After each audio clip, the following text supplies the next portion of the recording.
The following is a Goulash Media production. goulashmedia.net. Welcome to the System is Down.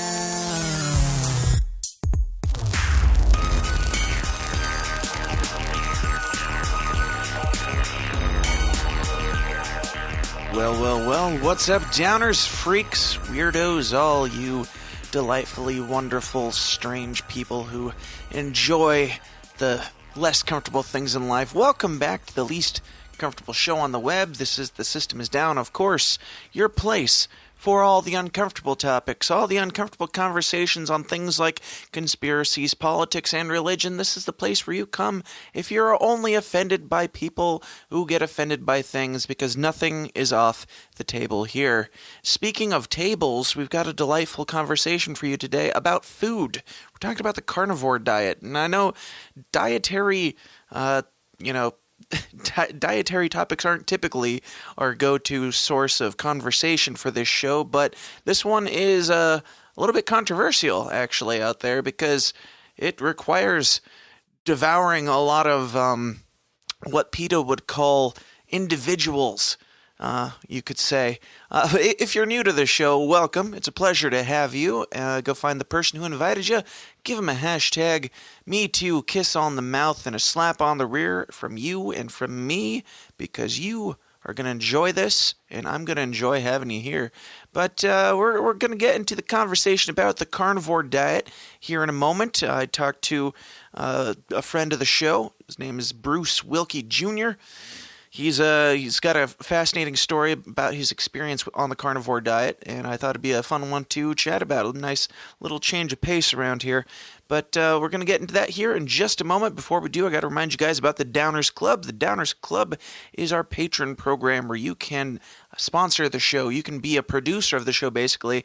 But most importantly, you can get multiple bonus episodes of this show every single week. We do a whole bunch of fun stuff. I'll talk about it more after the conversation here, but wanted to throw that out there. If you're new and don't know about it, it's a great place for strange individuals like yourself to be weird together. It's a nice, fun little close-knit community. So you can check out the Downers Club by going to patreon.com/The System is Down, and you can sign up for as little as $5. $5 is basically nothing. So let's just say it's free. It's free if you consider $5 nothing. But check that out. Again, that's patreon.com/The System is Down. And people in there get a bunch of fun stuff, a bunch of announcements long before anybody else does. And there's going to be a bunch of really cool announcements coming up very soon. So that's that. That's it for the plugs here at the top. I won't bore you with the pleasantries, but welcome. Let's get into this. Let's talk about the carnivore diet. Ladies and gentlemen, let's get weird.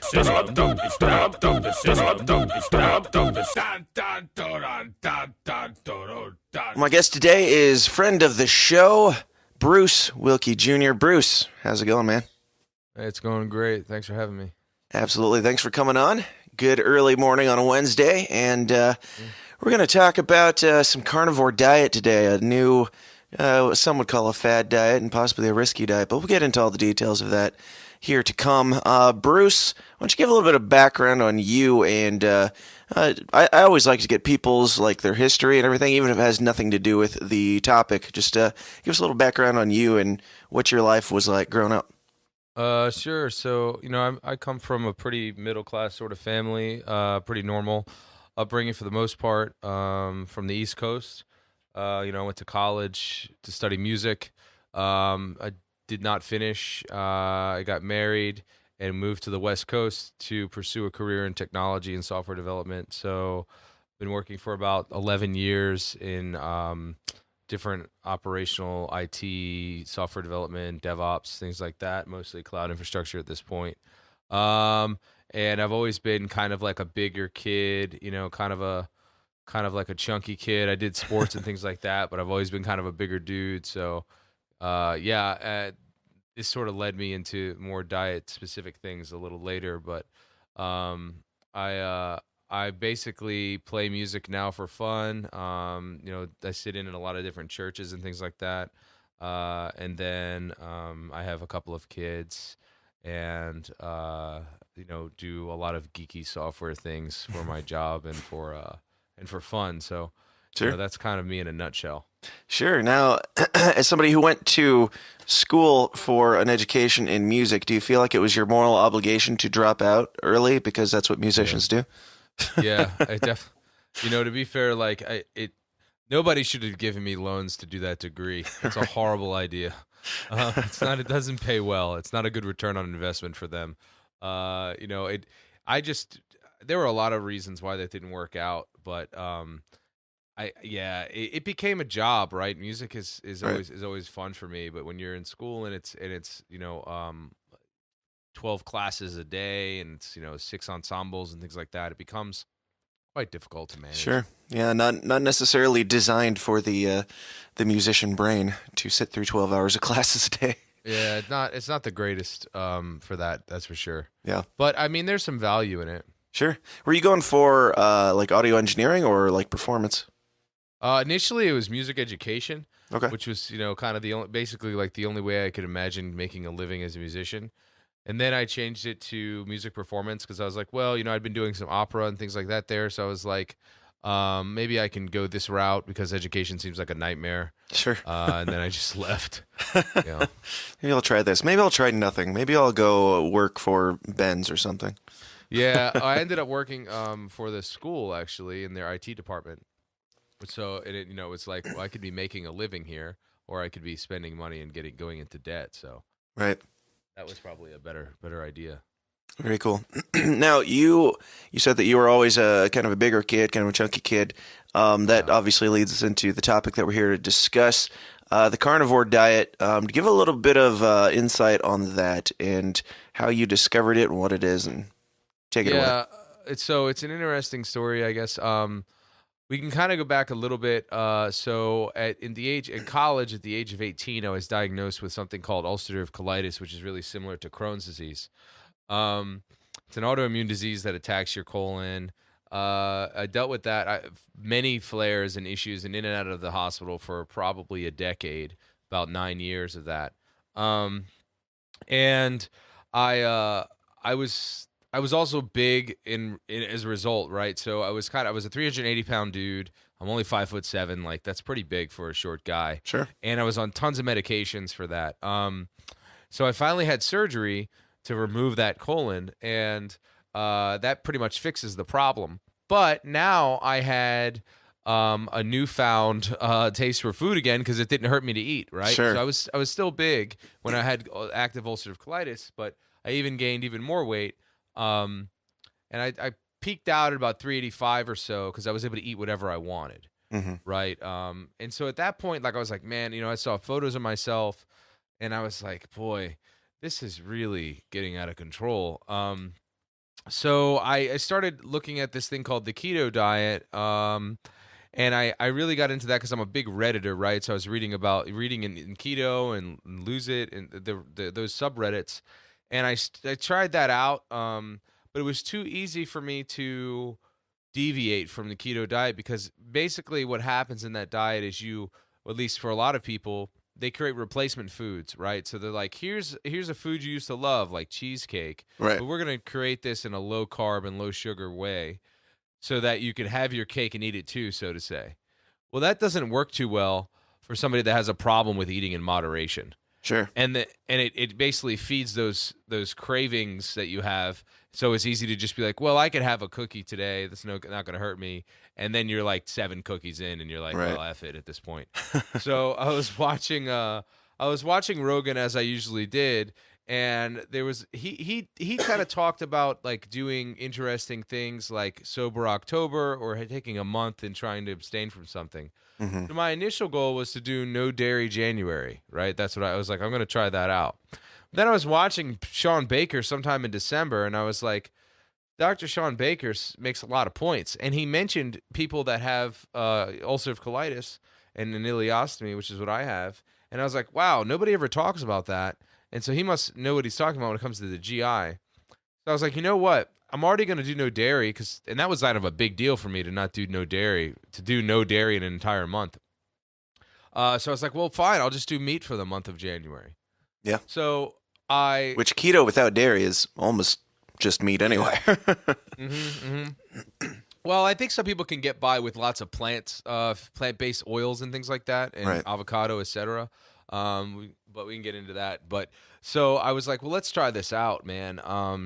So for a month, I was like, that's it. I'm only eating meat.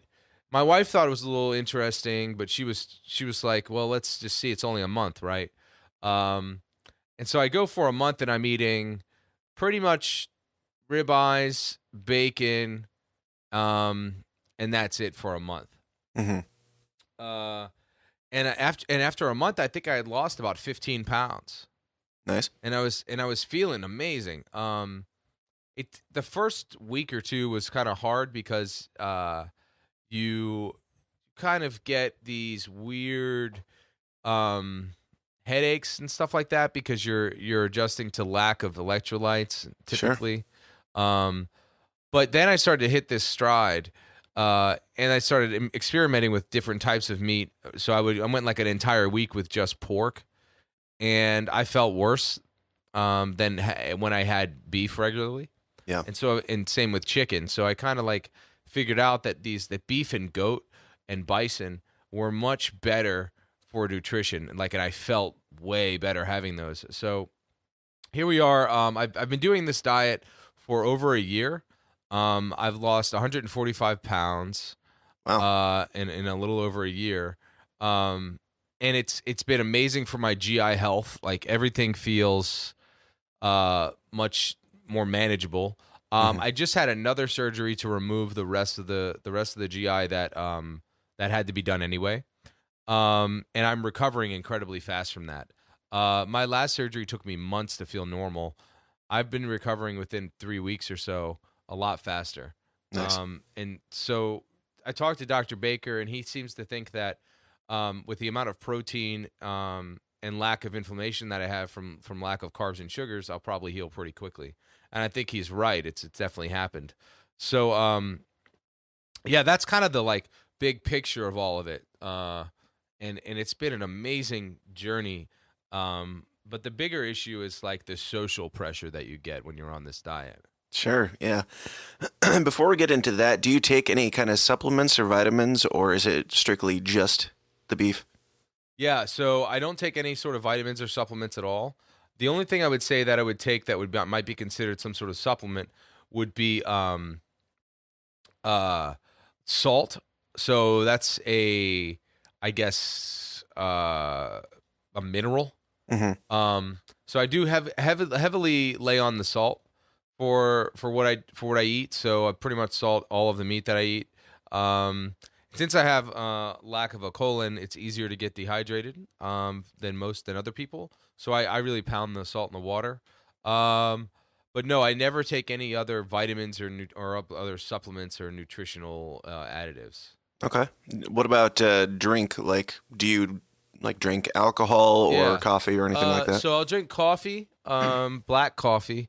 I've cut back. I used to be a big espresso guy. I probably drank 7 shots a day. Sure. Living in Seattle, it's so easy to get here, and the seasonal affective disorder gets to be a problem when you're so tired from the sun.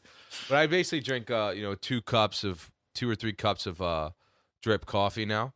Mm-hmm. Alcohol is really and sparingly. So I went through a little period there on Carnivore where I was drinking pretty regularly, and I felt kind of crappy. And my weight loss had plateaued, and I was drinking a bourbon or 2 a night. Mm-hmm. For a while. Now I basically never drink. Bourbon would be once in a blue moon, if at all. The alcohol is poison, basically. It's not nutrition, so it's not ideal. Yeah. So I prefer not to have it if I can help it. Yeah. Now you say you've been doing the carnivore for just over a year now. Did you ever jump off, jump back on? Did you ever, cheat or anything like that over there? There was one. So about 6 months in, I tried a piece of cake when I was in Boston, traveling. And I had a bunch of whiskey and a piece of carrot cake. And the next day, I felt like I had the worst hangover in my life. Um, and I've had that much whiskey before, but this cake was just awful. Yeah. And so I never did it again. I don't know what I was thinking. I was like, hey, I've been doing this long enough. Let's see what happens.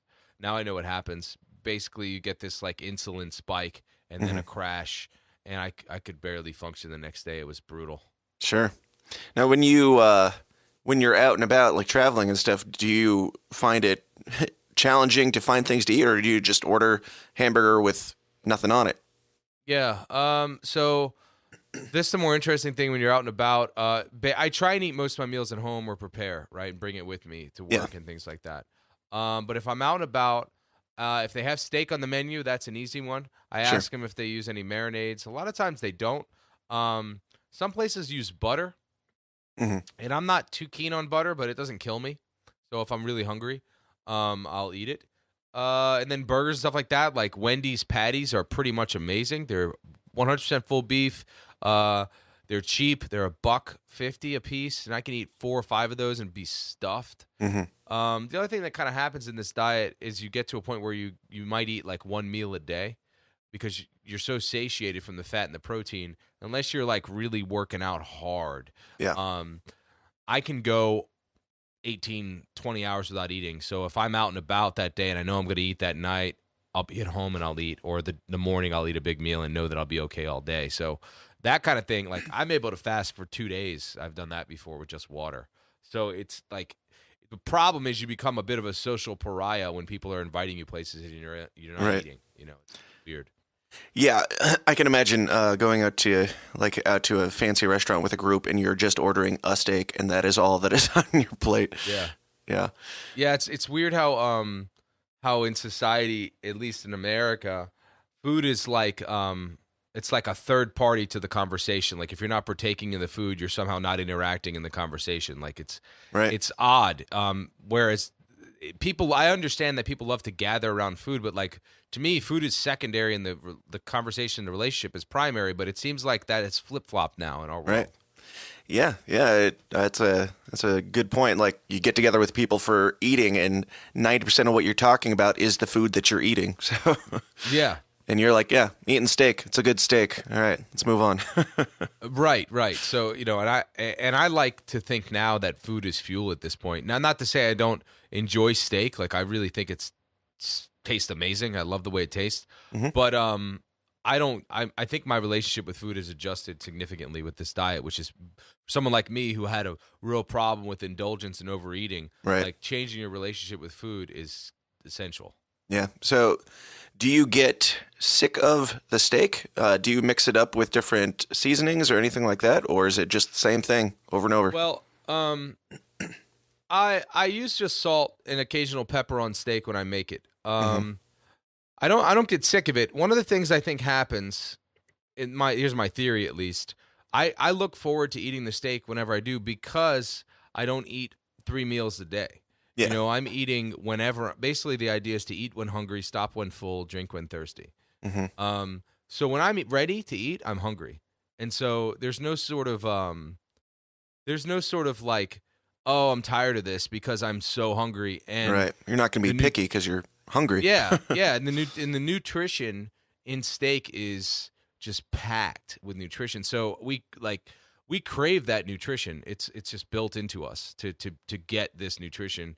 So I think there's a primal piece there that's like, this is going to sustain me. There's no way you can be picky because it's life. It's like water. Right. So that piece, and so I switch it up with my different cuts from time to time, and I'll smoke meat versus put it in the cast iron. But most of the time, I'm firing up cast iron with some bacon fat or tallow in there, getting it as hot as I can. I'm searing the crap out of a ribeye for a minute and a half each side, and I'm eating it rare. Hmm. And that's pretty. And I'll eat about 2 pounds at a time usually. Sure. And this is kind of a brand new quote unquote fad diet type thing that's Mhm. going around. So yeah, what's kind of been the social pushback? What's some of the concerns that people have had and some of the social stigma around it? Yeah. So the social stigmas are interesting. It depends on who you're talking to. A lot of Americans have been somewhat programmed to think that fruits and vegetables, balanced diet is essential for life. So that's big. Like that's probably the overwhelming majority of criticism Grains from are the your biggest thing on regular. the food Yeah, pyramid, right? yeah. So they're like, you need a balanced diet, right? They think red meat sits in your colon. They think it gives you Yeah. cancer. Too much of it. They think because it's basically all like uh almost like folklore. And the models. So I'm not going to claim to be as educated and scientific on this as someone like Dr. Baker or Rhonda Patrick or something that could tell you specifics of nutritional statistics. But there's lots of statistics that point to the use of fiber in the colon that's not necessarily good for you the way people thought. The bigger, like those people are kind of just noisy, and I just sort of see them as like, well, hey, they're the same sort of people that just walk around with their heads down and don't really know what's going on. They're just taking whatever's given to them. Sure. The people that are more of a pain are your super lefty liberal vegans with a Right. climate change agenda. So they think that Where your I'm, whole like, diet killing- is based around murder. Yeah, they think I'm killing animals, and they think I'm killing the planet with eating this amount of meat. So that they're a little more vocal on that. So like living in Seattle, work and things. There's definitely some interesting looks I get from folks at work, and discussions here and there. But the results speak for themselves. So that I don't get too worried about it.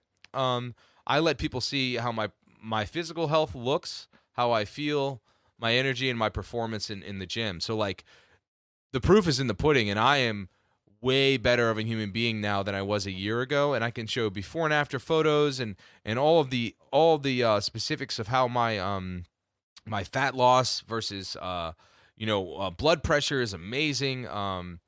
My labs are solid, blood labs. So like all of that points to health. Yeah. Right? So people want to get into those arguments. It's easy for me to dissuade them. Also, I have a little bit of a trump card in that I have an ileostomy and lack of a colon. So like, not to get too graphic, but I can see everything that comes out of my small intestine Sure. because of the bag that I have for ileostomy. So when people say things like, well, meat's not digestible, I can prove otherwise. So, and I've done this. When you eat vegetables or fiber or seeds and nuts and things like that, in the appliance that I have, those things come out whole. And so what would be in your colon would be these whole pieces of vegetables. When I eat only raw or very rare beef, the output is clear liquid. It is absorbed near immediately. I feel amazing. And it's no residue, like there's no sort of sludge that's hanging around. Sure. It's getting absorbed and broken down instantly in the stomach. You pee like crazy because that's where protein is going, and the output is minimal. So like it's ultimate nutrition. And since I don't have a colon, because the debate is still out on whether or not red meat causes colon cancer, although it's likely that it doesn't. Right. This diet I'm on is probably the most ideal for somebody without a colon. Yeah, for sure. So, are there any other benefits that you've seen aside from weight loss, and blood pressure and that type of thing? There's a lot of benefits that I've seen. Now, one of the things I'll say is some of the benefits I'm experiencing might also be from weight loss, right? Sure. So, like the energy that you feel. I've lost so much weight, you're going to get more energy regardless, right? You're going to feel better because you're not your joints aren't taxed, your heart isn't as taxed because you're not as big. Losing Right. 140 pounds will do that for anyone. So like sexually speaking, like I am in the prime of my life. I feel like I'm 16 again as a man, right? Like I am virile and ready to, like that's been huge for me, I guess. Like I feel like I'm, my wife is pretty happy, Yeah, right? sure. So that's an awesome thing. The like skin feels better. I used to get some acne in some places and back and things like that. All of that seems to be a lot better. And I would say that my hair, like my beard and my hair and my nails grow faster. Hmm. So those are some other sort of benefits, I think. I think it's just being healthy and having better nutrition is what that is. Sure. Um, I don't know that it's the beef specifically that's doing that. I think it's probably having quality nutrition that's doing that. Gotcha. So, as somebody who works for Mercedes and everything, and with you're just looking to be the most manly man that you could possibly be, right? Yeah, that's what people say all the time. They're like, "So you're working for a car manufacturer that does fast supercars, Right. and then you also are just eating meat." But honestly, like, it also adds to. So yes, I do feel that. I also feel stronger. Hmm. Um, so you know what I mean? I could understand why people might think that. I think my testosterone is actually lower than others, but my feeling is higher. What do you mean by that? So my strength is, so like I don't weight train a ton, right? Hmm. I work out from time to time, but having the ileostomy is a little hard on my abs to work out super hard. But when Hmm. I do go in the gym, like I'm stronger immediately. I was able to get my squat up to like 335, 315, and then 335 with very little effort. And I think that is proof that I'm getting a lot of strength gains in this diet without much work. Yeah. Muscle definition is definitely there. I'm losing fat, of course, but I haven't lost a lot of muscle. You know, I still have plenty of arm strength and plenty of defined muscle. I'm not like wasting away here. Sure. I think I'm getting leaner and retaining muscle. So, the science behind that is out there. I'd have to do a lot more research into specifics, but I think I'm feeding my muscles a lot of protein, and that's probably part of it. Sure. Yeah. And when I looked into this briefly, well, one thing that I found surprising is this diet, this idea is so new that there isn't even a Wikipedia page on it. But one of the concerns that I've heard people put out there is concerns about muscle loss in particular. So you would say that that's complete bullshit or what? Yeah, I would say that's garbage. There's been a lot of discussion about, because some people think you need carbs to grow muscle. Hmm. Um, Carbs are not, for one thing, carbs are energy, not nutrition. Okay, so carbs are not giving you sustainable things for your body. They are energy for you to burn quickly. Yeah. So there's people that are 100% carnivore that are massive individuals in terms of muscle. But the other part of this is that's not necessarily like bodybuilders or people that are huge, like a Mr. Olympian. Right. That's not natural. That's not default state for nutrition for a human being. And then on the other side, like a vegan that's thin with nothing is also not default state peak performance for a human being. Sure. It doesn't make any evolutionary sense to be that thin and Malaysia or that giant sized. Right. It doesn't make any sustainable sense, right? So I think being lean and having strength is great, and you should. But like people that are worried about like the size of their muscles, I think you're naturally going to work yourself into your default state, eating protein, fat, and not eating a bunch of carbs and sugar, and then working out when you need to, right? And I think that's ultimate performance. If you Sure. look at somebody like an MMA fighter, they're not specimens in the bodybuilding department, but they're arguably some of the most in shape people in the world. Right. And so I think that's probably closer to what the ideal body is. So like to talk about muscle loss or, not getting giant muscles. Well, I mean, yeah, you're not going to look like Arnold Schwarzenegger, but should you really be aspiring to look like that? Right. Exactly. Yeah. Now, you brought up the fiber issue and stuff like that. Have you run into any issues with like constipation or anything like that? Because when I was so it's a doing, little different for me because I don't have the colon like other people. well, sure. So I don't feel that.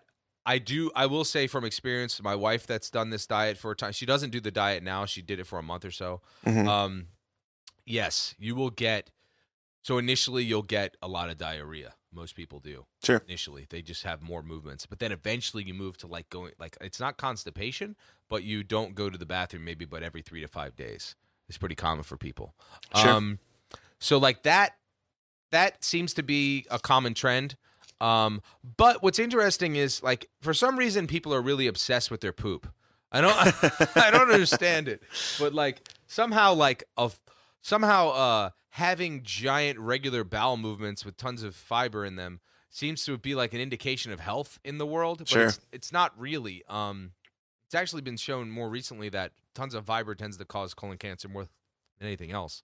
So like going to the bathroom every few days, if you ask me, seems more ideal than having to run every day in some sort of routine.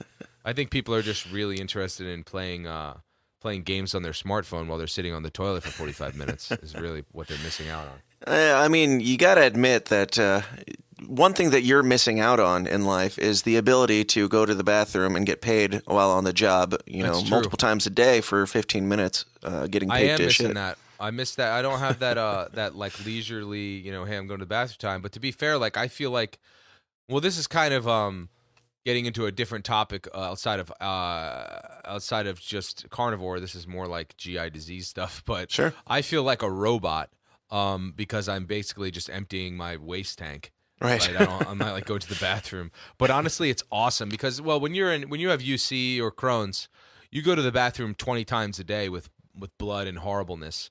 For me, that was happening for years. Sure. So I pretty much figure I've gone to the bathroom enough times for a lifetime, and so I never want to do that again. To be honest, I've shat enough for one life, so I that's can move enough. on. Yeah, I'm okay without doing that. The same thing with food. I say that a lot too. It's like, don't you ever want to eat? People say like, because I'm Italian, my blood type was pizza at one point.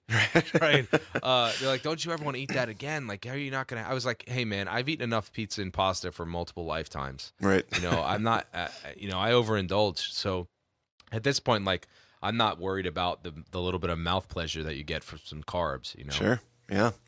Awesome. So is this something that you would recommend for people without your specific condition?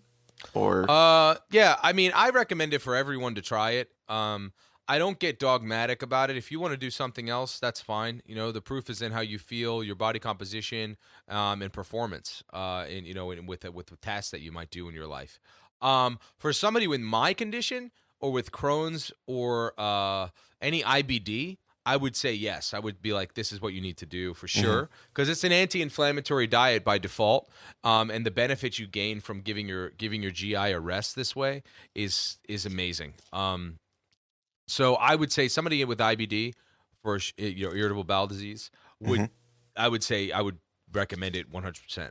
For somebody like you or somebody else that's normal, I would say like, hey, if you feel like you need a change and if you're not happy with the way you're performing, weight or what have you with how you're eating now, give it a shot and see how you feel. But I'm not going to say that it's a requirement for everyone at this point. Sure. So you don't think that it is the end all be all for dietary weight loss or muscle building or anything like that?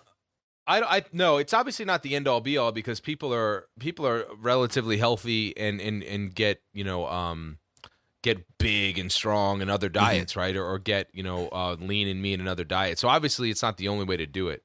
But if you're having issues, with, let's say like you're an overeater, Guy was, and you have issues with food relationship, I would say this might be a good one for you because you can it's really hard to overeat on just meat and fat. Right. You'll get so full. And if you're someone like me that like, if you give me an inch, I'll take a mile when it comes to food. So like, you have a package of Oreos, it's like take 2. Well, I'm going to take the whole thing. Right. And I have a problem that way. So I would probably say that like somebody in that regard, this might be a better diet for you because if you're able to just eliminate all of those other temptation and you can indulge in this meat only, you're going to be healthier and you'll still be able to eat, and feel full. So I think that might be a good solution for somebody that overindulges often. Sure. And you might have already said it. I don't recall, but what did you start at weight-wise and what are you down to? And are you still like looking to lose more or are you pretty comfortable where you're at? Yeah. So I started at 385 pounds when I started the diet. I'm down to 239. Sure. which is about 145, 146 pounds. Yeah. So the scale piece is nice because it's an easy one to tell people like, hey, this is what my progress has been. I'm much more concerned with body fat percentage. Yeah. So I started out at about 56% body fat. I'm right now I'm at about 32, 33% Nice. body fat. My goal is to get down below 20, so I'd like to be at 18, 20% body fat ideally. Maybe 15. That's my goal because there seems to be research that links longevity to lower body fat. And heart disease and obesity, high body fat tends to be a killer. So basically what I say is like whatever the weight on the scale says at 18% body fat, that's what I want to be. So like the weight piece I'm not so concerned with as much as the body fat percentage. Sure. Yeah. Now, in your own, exploring and experimenting with this, everybody else is saying that there's downsides to this. Have you seen any downsides for you in particular? I think initially it was kind of a hard thing to be disciplined in, and initially it really hurt my stomach because I was eating so much beef, and Right. that's a lot of protein, and you get to be really bloated kind of feeling.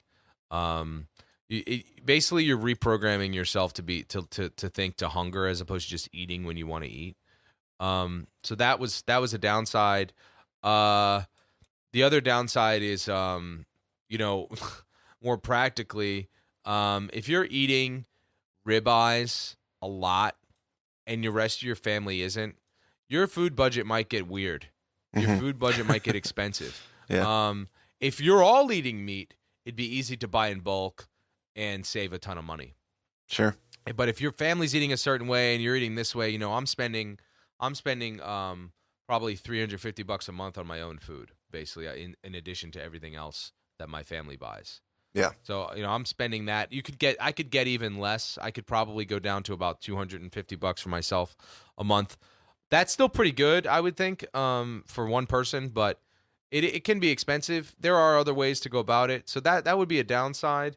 One thing that can happen is you would become more sensitive to other foods that are not. So let's say you go out to eat and so like, yeah, we have steak. Great. They use vegetable oils or something when they make it.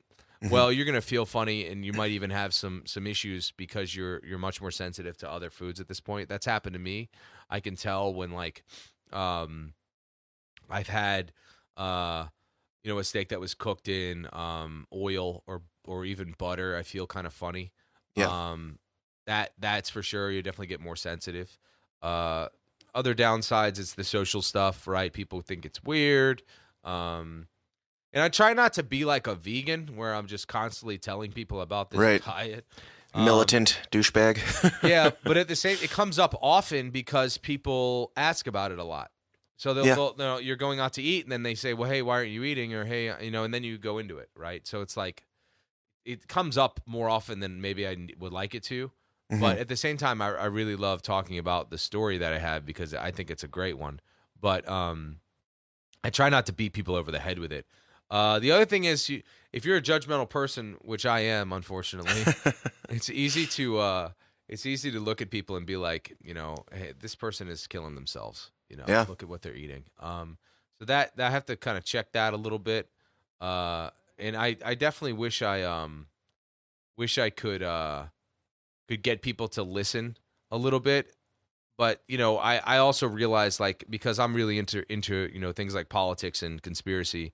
Yeah. I think this is larger. I think this is a larger conspiratorial thing. From the way I've seen people be so dogmatic about the food pyramid and things like that. Sure. So I would say that a large portion of my problems are somewhat self-afflicted because I get kind of consumed with the conspiracy of the system that seems to be inflicting this healthcare on people because of their poor diet. Yeah, absolutely. I can see that. Hey, Dan Smots here. I'm taking a second to interrupt myself talking to talk about myself because, I don't get paid a penny for the hours and hours that I put into creating this show for you guys in your greedy little ears, and I've got a family to feed.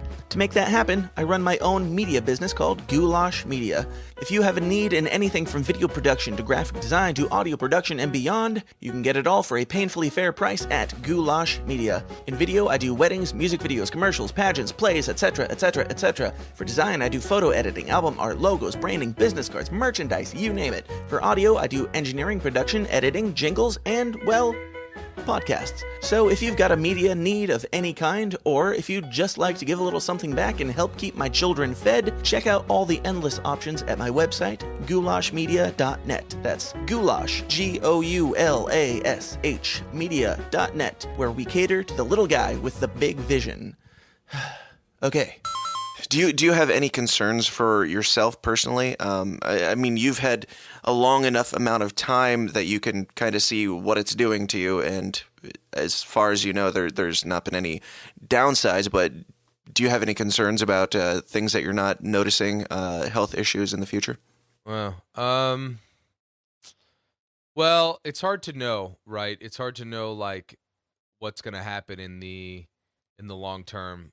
I don't necessarily, I can't tell the future, but from what I can tell, especially considering my GI situation, this is probably the most ideal. So, I think I'm going to be fine in the long run. Now, I know people that have been doing this with a healthy GI, functioning GI, for about I don't know, 20 years. I've seen people 30 years that have been on this diet that are fine. So that gives me a lot of confidence. I'm more concerned with like what happens if I'm unable to obtain meat for some reason, which is probably, it's not that unlikely. If you've seen some of the proposals for taxing meat specifically, some of the proposals that the companies have done where they're like, hey, we're a vegan company only for all of our lunches. Some of the recent nutritional guidelines from Canada that are basically, I think, 70% carbs in that world, like very little meat allowed. Knowing what I know about weight, about ileostomy, about inflammation, it seems like a horrible idea.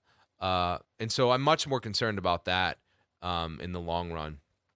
Because the people are getting really they're basically, the climate change folks are grasping at straws for anything that they could possibly get to try and get their initiatives passed for larger government control. And, meat's an easy target. Because also it appeals to emotion, right, which they typically like to do with their politics. So, we've basically anthropomorphized animals in Hollywood for a long time. And so people have this like weird association with animals in regards to human beings, even though they're not humans. They tend to, they tend to think that it's murder. And so I get a little jaded about that kind of stuff. And it's really hard for me to let that stuff slide when people start getting into that. But I have to realize that like these people are not wrapped too tight, So I try not to get into it too much. Right on. Yeah. And we can definitely get into some more conspiracy chat in a bonus afterwards if you want. But is there anything that you're doing, like are you blogging or podcasting or anything to put this information out there, or are you is it just kind of your own personal journey that you kind of post on Facebook here and there? I've done a few little podcasts specifically about it, especially in regards to the ileostomy. I think that's probably the more interesting side. There's tons of people doing carnivore discussions and podcasts at this point. But I think in regards to IBD, ileostomy patients, ostomy patients, I think I have a lot of knowledge to share there. The number of people getting an ostomy every year is increasing. Especially as we bring up the third world and more, what do they call it? Developing nations now. Shithole countries, I hear they're called. Right. They tend to be getting more medical advancements. So there's that. So I think I have a lot more to offer for people with that ailment because I'm direct experience with something that seems rare. Yeah. So I've been doing some YouTube. videos occasionally about that. I did a really funny, sort of silly um, iPhone sort of based video where I drew what was going on in my stomach specifically for the recent surgery I had. And so I kind of like want to move into that a little more.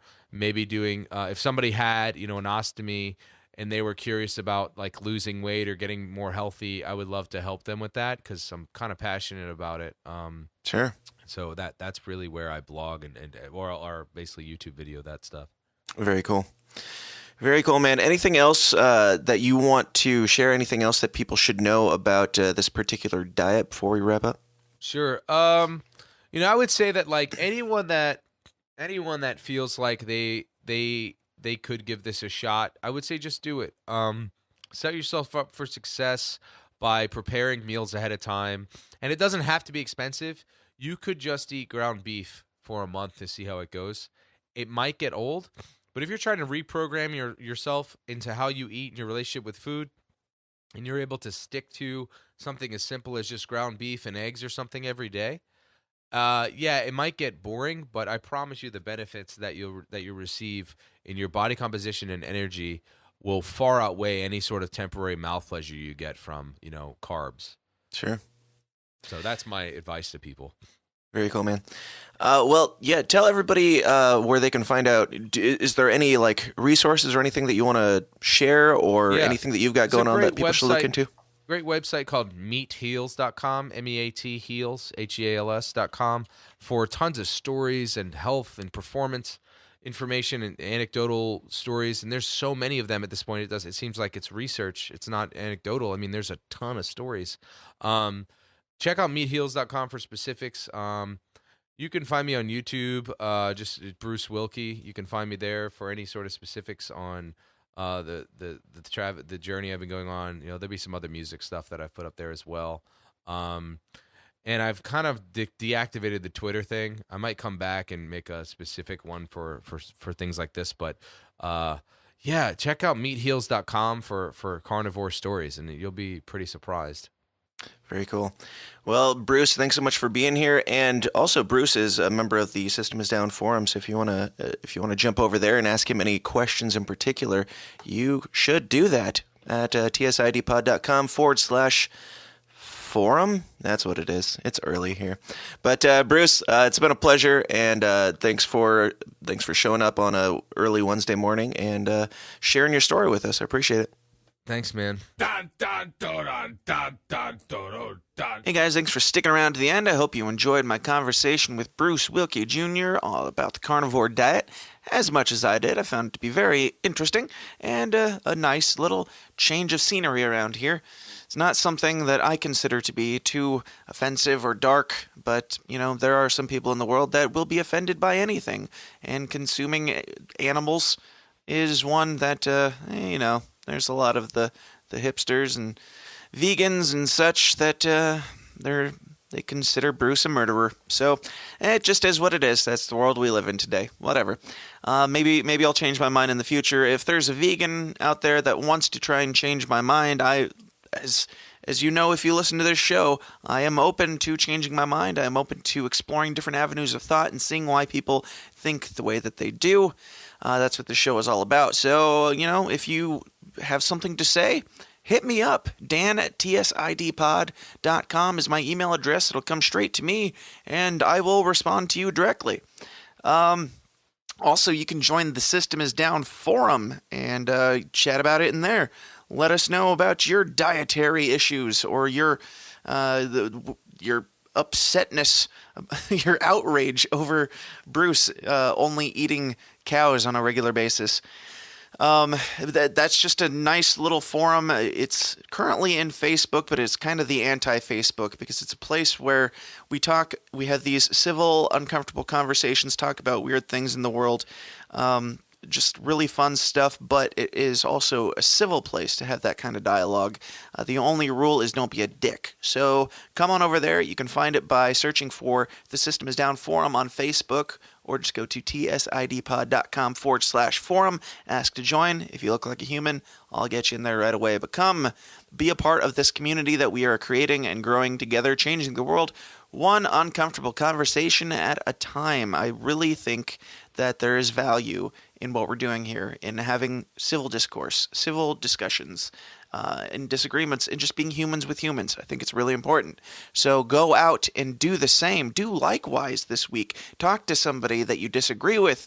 Be uncomfortable, but be civil. Be humble. Be open-minded and understanding. Know what you believe, but be willing to change your mind if you're presented with new evidence. And love people. Also, please go like, share, subscribe on all the platforms. Do all the things that millennials do on Facebook, Twitter, YouTube, Minds, Gab, Instagram, all the places. If there's a platform that you want us to be on that we're not on, let me know. Again, you can email me directly, dan@tsidpod.com. You can also drop us a voicemail. I've got the big 100 episode. The 100th episode of this show is coming up. If you want to call in and leave a voicemail for that, you can do that as well. I'm planning to play a lot of the voicemails on that episode. So if you've got well wishes, if you've got fond memories of the show from the past few years, you can call in, just leave a voicemail and say whatever you feel like. This is the weird place, so you can get weird with it. But the number is 309-716-3818. 309-716-3818. Call in and leave a voicemail for the big 100 episode that is coming up a week from next, I believe. Yeah, that's what it should be. So what else? All the things. iTunes. Go leave us a review. Do all the ways that you can freely support this show. Please do that. And join the Downers Club. The Downers Club is our patron program. You can get multiple bonus episodes of the show every single week in the Downers Club. You get advanced announcements of what we're doing here, and they've been getting some lately. There's some things that are happening behind the scenes that you guys don't yet know about in the regular world, I suppose. But the Downers Club folks are finding out about some fun things that we have yet to come, and they are a part of the show in a major way, and they are helping make it bigger, better, and more beautiful every single week. Because every single penny that you contribute goes back to making this show a better listening and viewing experience for you. You are only benefiting from this in many, many ways. The show gets better, and you get more episodes of it. Boom, boom. What do you want? What do you want from me? Go join the Downers Club. Patreon.com/the system is down. All right, guys. Thank you so much for listening. I appreciate it very, very much. And I'm really excited about the upcoming 100 episode 100, I suppose you would say. We've been having some fun together, I think. So let's keep it going. Let's keep it going. Let's keep it getting bigger and better and more uncomfortable. Like I said, let's keep changing the world one uncomfortable conversation at a time. So, of course, if you will have me, I will be right back here first thing next Monday morning with some more uncomfortable conversations for you. Until then, ladies, gentlemen, and everything in between, please do question everything and stay uncomfortable. Thanks. This has been a Goulash Media production. goulashmedia.net. This concludes our broadcast day. Click.